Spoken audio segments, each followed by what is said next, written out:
Good morning. My name is Cynthia Zimmer, and I am Kern County District Attorney.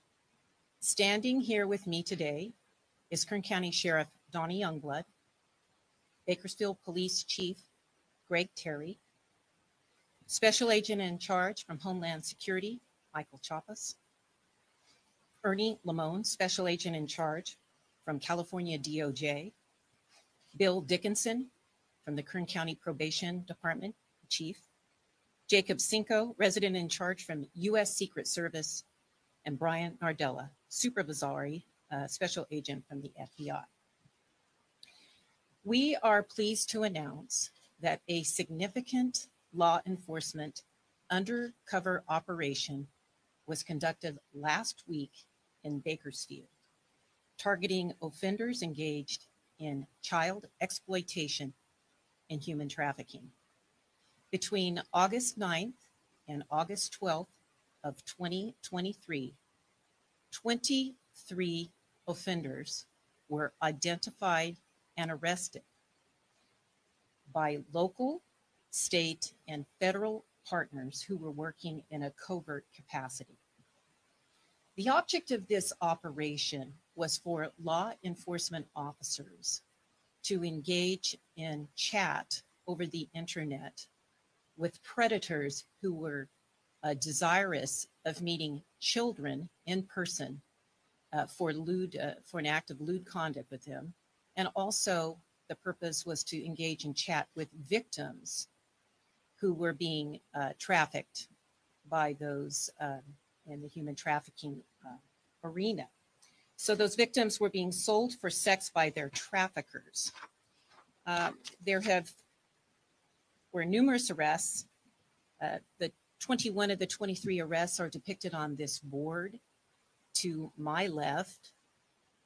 The names of the predators and/or traffickers are as follows: Salvador Salcido, age 56, Daniel Hernandez, age 36, Diego Gonzalez, age 36, Jose Trejo, age 33, Jasvinder Singh, age 35, Joe Gender Singh, age 54, Ronnie Jermaine Wiley, age 30, Alberto Rodriguez, age 23, Antonio Romero Jr., age 30, William Alfredo Perez Sandoval, age 26, Minor Velasquez, age 38, Rolando Lopez, age 23, Rajender Paul Singh, age 54, Michael Peter Muratala, age 43, Nishan Singh, age 33, Eli Robert Wilson, age 29, Ricky Trevon Walker, age 40, Devin Paul Taylor, age 31, Joshua G. Myra Johnson, age 38, Harnell Singh, age 44, and Christopher Lee Reiner, age 36.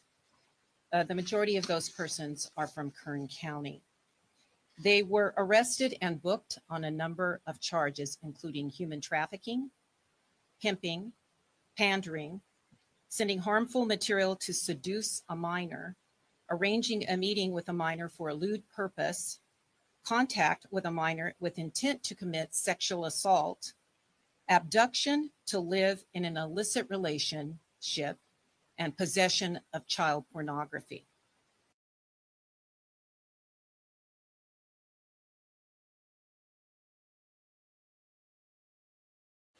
These cases will be submitted by our law enforcement partners to my office, the Kern County District Attorney's Office, for review and for prosecution. The cases will be prosecuted in state court in the Kern County Superior Court. All these persons on this board were arrested for felonies, and they are all facing the potential of prison sentences. Now, at this time, I would like to introduce Michael Chappas from Homeland Security, Special Agent in Charge, who is going to talk to you about his agency's involvement in this law enforcement undercover operation. Michael? Thank you. Good morning. Like the district attorney just stated, my name is Michael Chappas.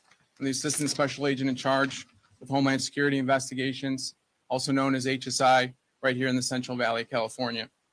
Over the last 3 months, HSI, the Bakersfield Police Department, the Kern County Sheriff's Office, Kern County Probation, Fresno County Sheriff's Office, Fresno PD, CDCR, the U.S. Secret Service, and the California Department of Justice came together, pulled their resources together along with their investigative authority, training, and experience to prepare for this 4-day operation with the purpose of combating human trafficking and child exploitation. From August 9th through August 12th, 2023, over 40 sworn officers and intelligence staff carried out this operation, which resulted in the 23 arrests that you see here today. Though the internet, social media platforms, and other apps are used to connect friends and family, unfortunately, they can also be used as an opportunity and pathway to victimize our most vulnerable and our most innocent. I'm not going to go over every individual case today because every individual will have their day in court and details will come out later. But I am here to say that this is the second operation like this that HSI has orchestrated to this magnitude here in Kern County. It's very evident that local, state, and federal law enforcement have recognized human trafficking and child exploitation being a problem here and are now stepping up to do something about it. The purpose of sharing this information today is not to scare the community, but to bring about awareness.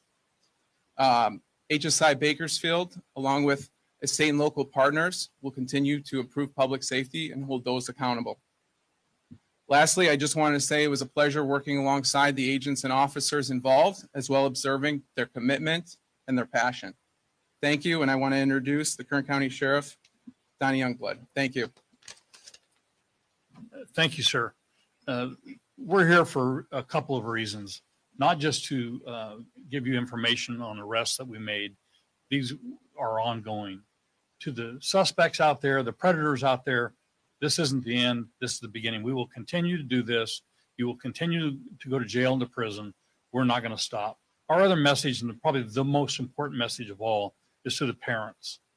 Pay attention to what your children are doing. They're getting online. They're being contacted by predators, and they're being groomed. It's your role as parents, and my role as parents, to ensure that that's not happening.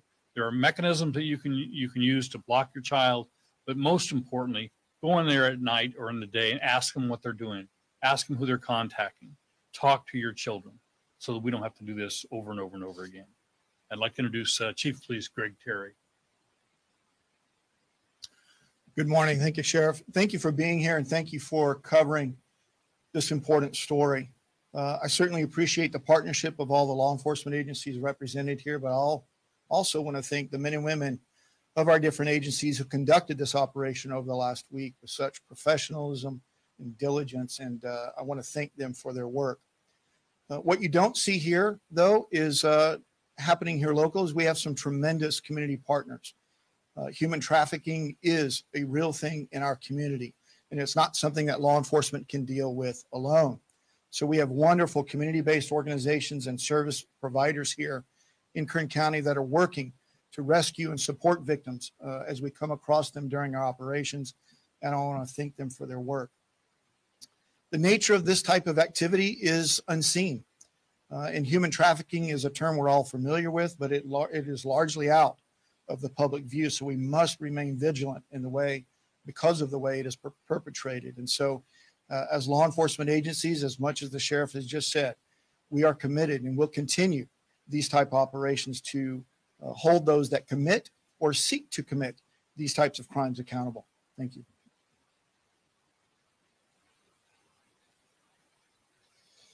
Hi, my name is Ernie Limon, and I'm the special agent in charge with the California Department of Justice, the Bureau of Investigations.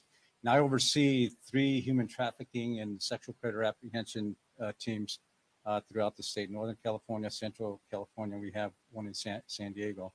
So I'm thankful to be part of this investigation and our personnel to be part of this investigation. As you can see, the success of this operation is because it's collaborative, working with the other agencies. If you see some of the people that were arrested in this operation, they're not only from this area, but from other parts of the states. And our department, the Attorney General's office, makes a commitment to concentrate on these not only sexual predators, but these people that are trafficking these victims, and to provide them services throughout the state. And just a message to those people that are out there online or on the streets to exploit the human trafficking victims is buyer beware, because we're going to continue to be online and on the streets looking for them. Thank you. I'd also like to introduce some of the other partners here that are standing with me today. Bill Dickinson is the chief of the Kern County Probation Department. Jacob Cinco is the resident in charge of U.S. Secret Service. And Brian Nardella is the supervisor special agent of the FBI. Okay. I want to thank all the officers, deputies, investigators, and agents who worked diligently to remove pedophiles and sex traffickers from our community last week. I congratulate them on this very successful operation, and I believe our children in Kern County are safer this week due to their efforts. So thank you. That's it for our remarks to you. Do you have any questions for me or for anyone else standing with me today? Yes. Yes, I noticed some of the last things you said were there any relation? I don't think so, but any of the arresting officers, we don't think so. Yes.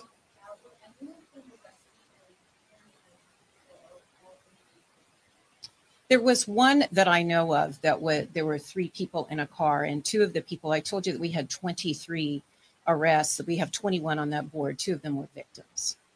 So there were and people we're not going to put on that board that were victims.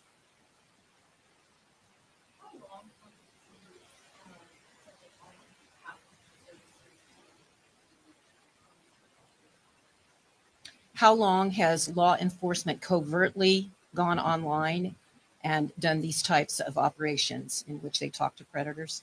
I would imagine at least a decade, but law enforcement could probably answer that question better than I. And almost full time. There's someone on there. I think I can speak for Greg as well. We're on there all the time, waiting for someone to do what we know they're doing.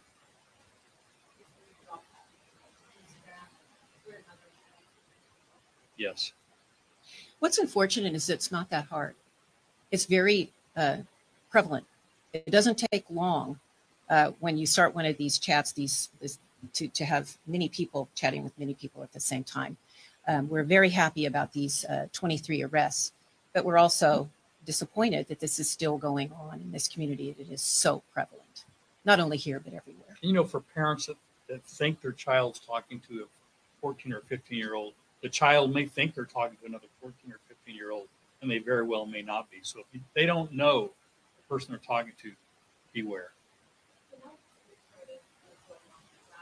What would be some other tips left out to how a friend or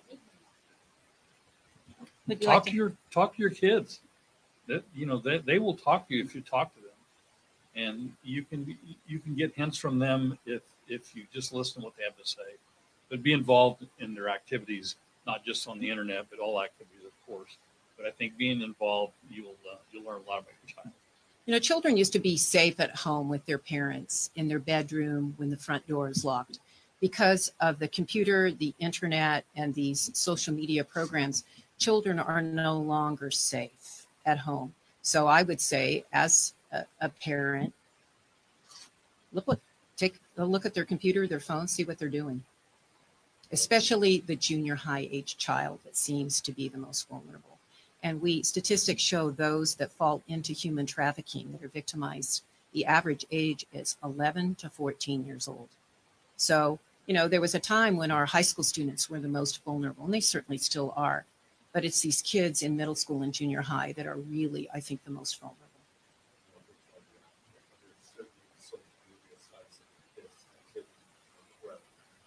I don't know if that's something that law enforcement really wants to talk about the social media sites. We hit all the sites. And whatever works, it works.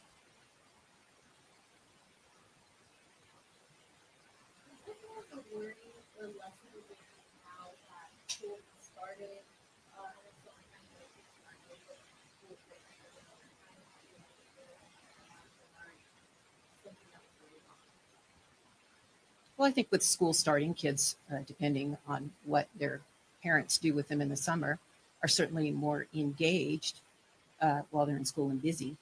But I imagine there's things that can happen during school too. I mean, the internet is still available when you get home after school.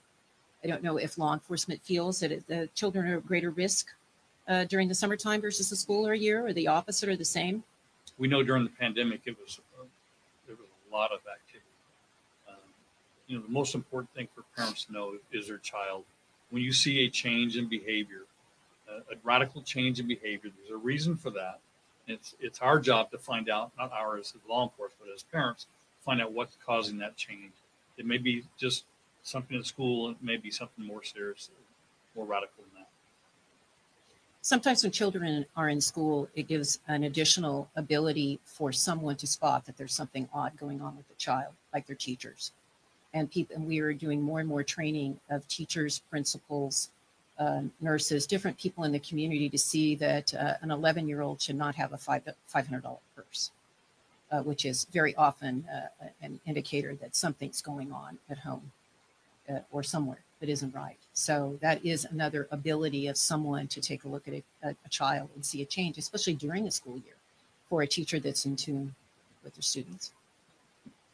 There's some key behavior of potential victims who are to something that is officers. Pretty behavior like credit, young leading other parents.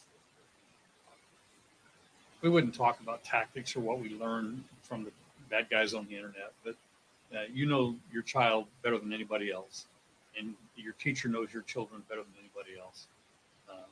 That's where your clues are going to come. I think one of the things that makes this so particularly pervasive as the Dave's talking about, is the manner in which it's done. There is no typical victim.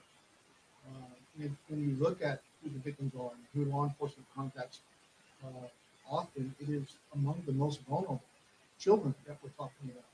And then those that have been subjected to a variety of different types of trauma and abuse that these predators prey on, take advantage of them. So that's why it's so incumbent upon us, the responsibilities as parents. And that's why I hope they take away from this operation is the lesson that it is real, it is present in our community, and we've got to be engaged. There's a lot of filters, and technology provides a lot of resources that help close the door and lock the door and the gates in our homes and in our technology. We just have to be engaged with it. But as the sheriff said as well, staying connected to your kids and knowing and being able to understand what is going on with them is most important.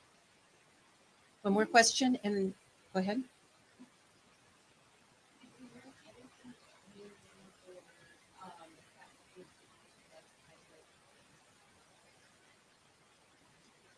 I think so. I learned something. I had the opportunity to go watch a lot of this, and I learned some things.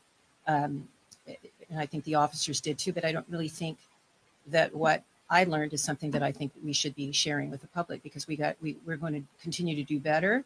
We're going to continue to do these operations. We're going to be smarter. I think they're smarter on the outside. I'm sure they're watching some of this and see what you're going to report. I don't know if there's anything that law enforcement wants to report that they think they can do better that would not be something that they should keep to themselves. Just like the sheriff said, we do have child exploitation investigative groups here in Kern County that are proactive, that are working 365. This is just more of a 4-day all hands on deck law enforcement. Like we said, we brought in people from California Department of Justice, even Fresno, bring those resources together to make this, successful as possible. And on prior cases, we've had people travel from all over the United States to come here to meet a child. And it wasn't that long ago we had a child who was groomed and taken to Los Angeles and killed, if you recall. It wasn't that long. Now, there are many people behind the cameras today who are out this way that I assume you will not publish their faces.